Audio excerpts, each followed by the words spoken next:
Welcome to SVG-TV News for Thursday, October 23rd, 2025. I am Rochelle Batiste with the details. The National Schools Independence Rally was held earlier today at the Annisville Sporting Complex under the theme Cheers to 46, honoring our scholars, celebrating our nation. The event formed part of the national activities marking the 46th anniversary of independence of St. Vincent and the Grenadines and served as a celebration of academic excellence and national pride. The rally showcased homegrown talent from primary and secondary schools across the country, as well as from the St. Vincent and the Grenadines Community College. Performances included songs, dances, poetry, and dramatizations reflecting the nation's cultural heritage and the achievement of its young people. Delivering welcoming remarks at the ceremony, Permanent Secretary in the Ministry of Education, Michael Burke, highlighted the country's progress since attaining independence in 1979. He noted that while each nation's path to independence is unique, the accomplishments of St. Vincent and the Grenadines over the past 4 decades are worthy of celebration. Flag of independence, independence that we now celebrate, was raised at midnight on the 27th of October 1979. And as a country, we have advanced. Where we once were, we are there no more, from whence we came. But our story, our hidden story, the act behind the act, the scene behind the scene, it is lived and told every day by free individuals expressing their newfound knowledge, their newfound confidence, their newfound liberation. To truly assert our independence, we must capitalize on knowledge acquisition and repeatedly avail ourselves of every opportunity in the formal and informal spheres of academia. Opportunity costs should never result in opportunity loss. The cost of our inheritance should never be lost to a generation. Today, we recognize the achievements of 84 outstanding students, but we will not stop at the 84 students because you're all winners today. You have traversed the difficult trek of academia, and you are here today standing in your achievement. Let us applaud our students wholeheartedly. Burke emphasized the transformative power of education, noting that in the past, it was often used as a tool of limitation rather than empowerment. He cited statistics from national censuses to illustrate the country's progress in higher education. He said the 1980 census indicated that less than 1% of the population held a university-level education, and that by 1991, that figure had risen slightly to 1.5%. And the 2001 census recorded 1.1%. The number or the increasing number of students benefiting from a university education in 2001, we are confronted with the phenomena, with the situation of brain drain, that many of our students who scale academic excellence would pursue what they consider to be greener pasture. We need to invoke a spirit of patriotism, where we see it is important that we build our country first, that we give back to our country, that we give back to our civilization. For the 2023-2024 academic year, 2,040 students were enrolled across 4 divisions of the SVG Community College. 707, which represents 34.66%, were males, and 1,343, 65.3%, were females. Young men, we are living in an age now where our young women are advancing themselves. We're living in an age now where we are considered to be marginalized. We're living in an age where it is said that we need to be empowered. Let us rise and join our female counterparts in this journey of academic excellence. Our country would benefit if we do so. He further noted that in recent years, there's been significant growth in a number of intentions attaining tertiary qualifications, supported by the government's investment in post-secondary education. According to book, expenditure on post-secondary education for the 2023-2024 period exceeded $20 million, reflecting the administration's commitment to developing human capital. Meanwhile, Minister of Education Curtis King, in his address, described the National Schools Independence Rally as more than an event. He said it stands as a declaration of our continued belief in the power of education to shape our future and a tribute to the young minds who will carry the nation forward. 46 years ago, our political leaders and people dared to dream of a sovereign nation built on resilience, unity, and hope.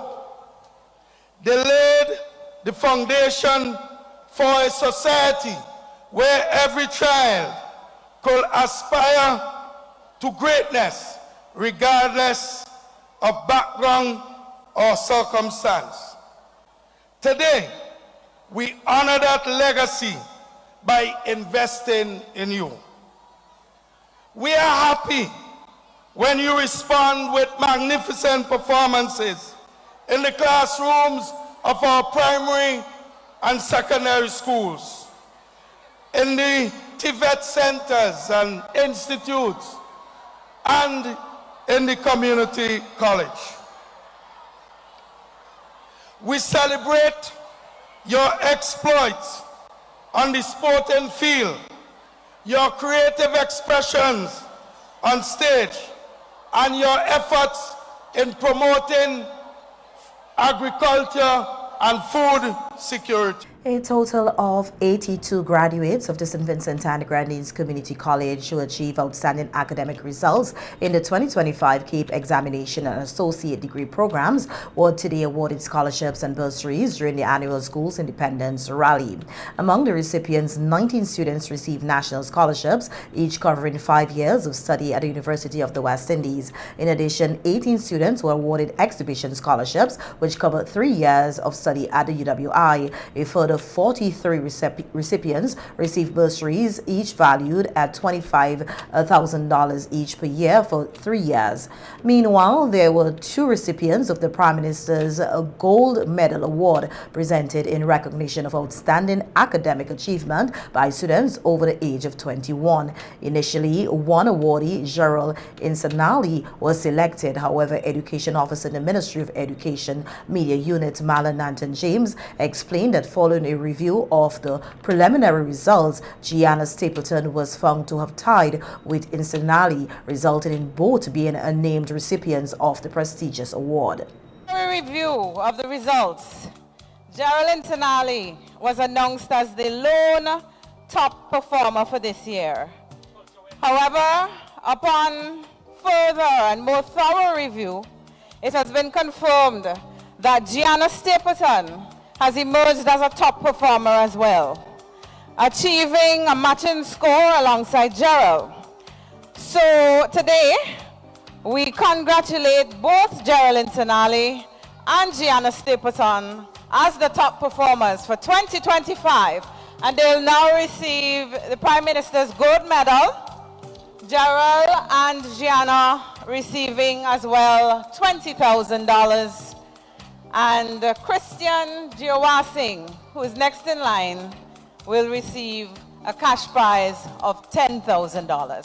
And Prime Minister Dr. Ralph Gonsalves, speaking at the event, commended the awardees for their dedication and excellence. He noted that the total value of the bursaries and scholarships amounts to approximately $22 million, emphasizing the government's continued investment in education and national development. Dr. Gonsalves also highlighted that the top awardees could each receive more than $600,000 over the duration of their scholarship period.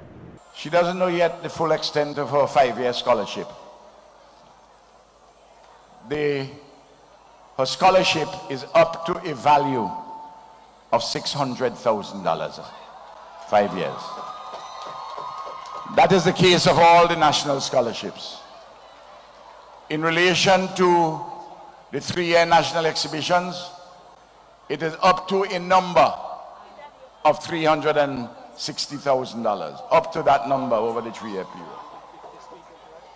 And the special awards are like the national exhibitions. And in relation to the bursaries, we took a decision recently at Cabinet to increase them from $75,000 to $90,000, meaning $30,000 per year. I tell you, you do well, and the comrade will find the money. Just let me tell you that. Thank you very much. Thank you very much. And now, Jarrell. And the National Independence Committee has announced that the National Independence Parade will be held at the Honnesville Playing Field on Monday, October 27, 2025, as part of the celebrations marking the 46th anniversary of independence of St. Vincent and the Grenadines. Speaking on radio today, member of the National Independence Committee, Jules Morgan, explained that the shift from the traditional venue, Victoria Park, to Honnesville was made to accommodate a larger audience. He noted that Victoria Park is also currently undergoing renovations, making Honnesville the most suitable alternative for hosting the grand national event. Morgan emphasized that the move is both practical and symbolic, reflecting the nation's continued growth and development. He pointed out that the Honnesville tarmac provides more space and flexibility for organizing the various components of the parade, ensuring that the event can be enjoyed safely and comfortably by all attendees.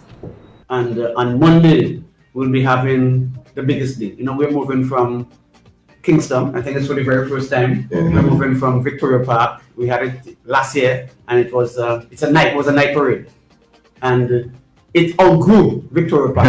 The amount of persons, there are persons who were in Honnesville trying to come into Kingston and didn't make it. So it actually outgrew Kingston, and then the reason why for Victoria Park moving there was there are some activities taking place at Victoria Park in respect of renovations. Okay. So the facility is presently not available for those kind of activities. So hence the reason for moving it to Honnesville for Monday. So everything will be taking place there, and it will be a spectacular activity with some surprises. Adding to the discussion, fellow committee member and CEO of the Carnival Development Corporation, Rodney Small, described this year's parade as one that will be something amazing, capturing the true essence of the independence theme and inspiring the future of St. Vincent and the Grenadines. He noted that the organizing committee has been working diligently to ensure that the celebration reflects a national pride, unity, and creativity. But the independence parade, yes, again, this particular parade is going to be something amazing, and it is going to reflect and show what the theme is all about, celebrating our identity, inspiring our future, especially the identity part, right? We're going to start as early as 3 p.m. I mean, so we're asking persons to come early. Last year, people were in the park from since 2 o'clock, right? And I know it's going to get better this year, because last year, as an estimate, is about 15,000 people was in Kingston. Yeah, and then we have a lot of people coming in from the diaspora, because I did some checkups at the airport, and the flights are, booming. But yeah, from 3 p.m. we're going to activate the traditional games. So the morale, the hopscotch, the 1, 2, 3 red light, them kind of things. You're going to come and get to play that. And also we have some of the modernized games, the bouncing castle, just for the entire family. And then there's something that is going to happen at 4 p.m. I wish not to say. 5, we're going to have a whole immersive experience, cultural immersive experience with entertainment. Traditional entertainment. And then from 5:45, the troops fall in, the military parade fall in. The arrival is something that we want persons to look forward to. The arrival of the Governor General, the Prime Minister, and the Commissioner of Police.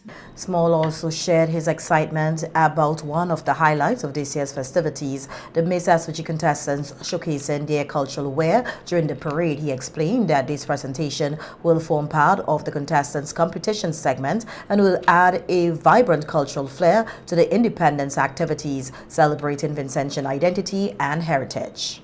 For me, mainly, it is the next part of it. So we're going to have the Miss SVG contestants who are going to be doing their cultural wear at the Independence Parade, right, which is a judge segment. and their theme is basically Once Upon a Village. And when I look at the synopsis and what the girls are depicting in terms of where they're coming from, again, we have to document them. And I asked the chairperson, how can I get a copy of each of the synopses that these young ladies did? And directly after that, we go into the full cultural production. And there's two persons, two artistic directors who are responsible for this, which is Mr. Jekyll Mars, and his production is called Time Longer Than Twine. I mean, these are Vincent and Slam. Things your mother does tell you. You know what I mean? And Mr. Nigel Morgan, he has a book with all these sayings. Again, I mean, well, that is documented. So Jekyll Mars and his crew will be doing something Time Longer Than Twine. And I think he has about 200, 300 persons in that presentation. And then, I mean, as a marriage, my part of it is called One Road. Very thought-provoking. And it's very playing field. So all those elements. So when, for example, we said Diana don't perform or Morgan perform, they're not leaving that area. So everybody's going to fill that space. Both Morgan and Small encouraged citizens across the country to come out in large numbers to participate and support the independence celebrations, marking another proud milestone in the nation's journey since achieving independence in 1979. Monday's program is expected to begin with a pre-shown cultural parade starting at 4 p.m. The military parade will commence at 6 p.m., followed by the featured jazz by Prime Minister Dr. Ralph Gonsalves.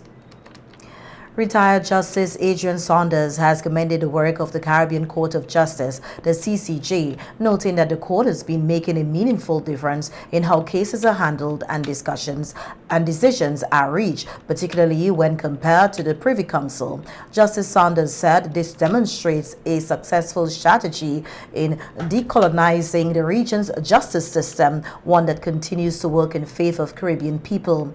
The Vincentian jurors who retired a few months ago as president of the CCJ emphasized that Caribbean nations must forge their own destiny and that the judicial system plays a critical role in that process. The Caribbean Court of Justice has been given a number of decisions that have begun to chart a way forward in relation to some of these issues that relate to decolonizing justice, which is how I would put it. And in this respect, we have differed from the old colonial court that we replaced, the Privy Council, in the way in which we, that is the respective courts, interpret and understand colonial laws, for example. The Privy Council considers that colonial laws ought to be held sacrosanct until and unless the Parliament changes them. The Caribbean Court of Justice takes the view that courts need to look at these colonial laws in order to ensure. He further noted that while many laws remain unchanged from the colonial era, the courts should not fail the people by waiting solely on Parliament to enact reforms. Fundamental rights are not about what is good for the majority. Fundamental rights are about what is good for human beings, whether you're in the majority or in the minority.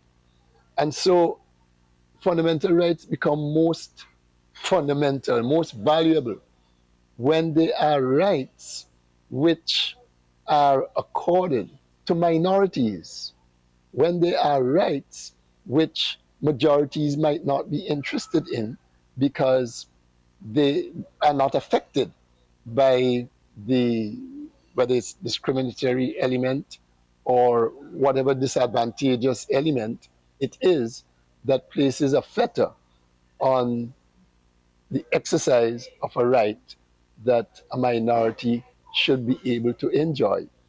And so sometimes you can't leave it to the Parliament to pass legislation to allow minorities to enjoy these rights. Caribbean Court of Justice has taken the view that courts need sometimes to step in and to ensure that rights are respected for everyone and that we don't wait on the Parliament necessarily. Justice Saunders is currently in St. Vincent and the Grenadines, where he will deliver the Sir Dwight Venner Independence Memorial Public Lecture this evening at the UWI Global Campus. This year's lecture is being held under the theme From Independence to Interdependence, Strengthening Caribbean Sovereignty Through Justice and Integration. Here that fresh salary negotiations for public servants in SVG are expected to begin soon as the existing 3-year wage agreement draws to a close. Speaking on the radio yesterday, Prime Minister Dr. Ralph Gonsalves disclosed that the Ministry of Finance has received the official salary proposal from public sector unions in accordance with the country's labor laws. However, he noted that the government will only release details of the final agreement after consultations have been held with the relevant unions and stakeholders. And there are things like some negotiations will start. I don't know if they will commence before election with public servants in respect of the salaries for 2026. Remember, a new salary cycle starts, and there's been a submission already, and the Ministry of Finance will deal with that in the normal course of things. I don't really want to comment on that. The Prime Minister reminded listeners that the last collective agreement signed with union representatives covered a 3-year period. He added that the new proposal submitted by the unions is for a shorter duration, a position he said he supports. Dr. Gonsalves further assured that public servants can expect another salary increase in 2026, though the specific rate has not yet been determined. As always, you know, demands will be made out there, and then there have to be discussions about something which is doable. But clearly, there will be an increase in 2026. The cycle. I think they're asking to do it for 2 years, but I think it's better if you do 3 years. You know, the whole cycle. Since 2023, public servants have benefited from incremental salary increases under the current agreement, 2.5% in 2023, 2% in 2024, and 2.5% in 2025. These adjustments were part of efforts to maintain public sector wages in line with inflation and cost of living changes. Negotiations for the new wage cycle are expected to set the tone for future adjustments. And with the United States of America requesting permission to install a radar system at Grenada's airport, Prime Minister Dr. Ralph Gonsalves has stated that he will support whatever decision is made by the Grenada's Prime Minister Deacon Mitchell. Speaking at a joint news conference alongside Prime Minister Roosevelt Scarrett of Dominica and Prime Minister Philip J. Pear of St. Lucia, Dr. Gonsalves said that the OECS leaders have met and discussed the U.S. request with Prime Minister Mitchell. He emphasized that the final decision rests entirely with Grenada's leader. We had a meeting, a meeting at the OECS, and then there was a CARICOM meeting, and this matter was discussed. A matter of this great sensitivity, I wouldn't want to say what advice we gave to Deacon, or what issues we discussed. But I could tell you what I said then and what I could say publicly is that whatever decision he makes, I will support him because he'd have a rational basis on which to make whatever decision he makes. Clearly, this is a complicated issue. Prime Minister Gonsalves acknowledged that it appears the United States is seeking to monitor the waters surrounding Venezuela, but added that there are alternative approaches Washington could consider in addressing its security interests. If he says no, the United States of America will find somewhere else to put it. They can put it By me? Yeah, that's what it is. Oh, I see. Well, they haven't raised that with me. They can put it on a platform in the sea. They have satellites. You know, the argument, as I understand it, that's the best place to put it. My own view is that they want to put it nearby to Venezuela to put some pressure on Maduro. But if I could figure that out, you don't think Maduro could figure that out too? So the effect of the pressure would be lost. That is the intent. Grenada's Prime Minister has not yet announced a decision on the matter and has indicated that he is in no rush to do so. Prime Minister Gonzalez further noted that Trinidad and Tobago, Grenada, and St. Vincent and the Grenadines are the three countries that will be most immediately affected by any potential U.S. action against Venezuela, underscoring the geopolitical sensitivity of the situation. In other local news now, we hear that as the election season heats up, Commissioner of Police Enville Williams is appealing to citizens to remember the core values that define St. Vincent and the Grenadines, being peace, loving, respectful, and proud of our democracy. In a statement issued today, Commissioner Williams reminded the public that political expression is a right guaranteed to all, but emphasized that it must never be used as a weapon to harm, threaten, or intimidate others. The commissioner said no election, no political contest, and no difference in opinion should ever lead us to raise a hand, a stone, or a voice in anger against a fellow Vincentian. The Royal St. Vincent and the Grenadines Police Force is aware of concerns expressed by members of the public regarding tensions that have surfaced during election season. The force continues to monitor all reports of disorderly or disruptive behavior with diligence and fairness, ensuring that peace and public safety are maintained at every level. We remain committed to addressing any issue that arises with the utmost professionalism and impartiality. We understand that this is a passionate time in our country's history. However, I urge all supporters from every political party and persuasion to exercise restraint, patience, and understanding. Remember that the color you wear, the symbol you wave, and the slogans you chant are all expression of democratic choice. This should not divide us, but demonstrate the strength of our democracy. We must never return to the dark moments of our past when political violence scored our communities.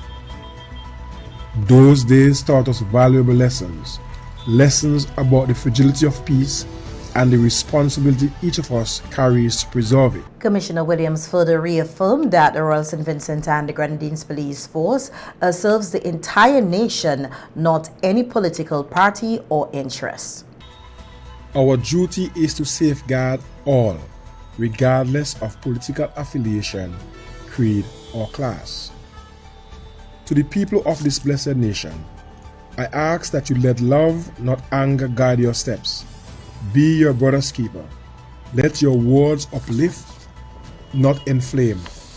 Let us walk together through this election season with discipline, tolerance, and pride in our Vincentian identity. The Royal St. Vincent and the Grenadines Police Force stands ready to protect your rights, your safety, and your peace. But the preservation of peace is not the job of the police alone.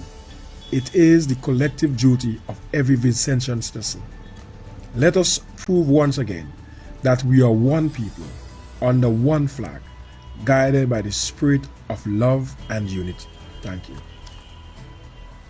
The Commissioner's statement follows reports of an incident earlier this week in Orangeville in the North Windward constituency where several vehicles were reportedly damaged during a government function. Commissioner Williams urged all citizens to exercise restraint, act responsibly, and continue to uphold the nation's reputation for peace and unity, especially during this period of heightened political activity.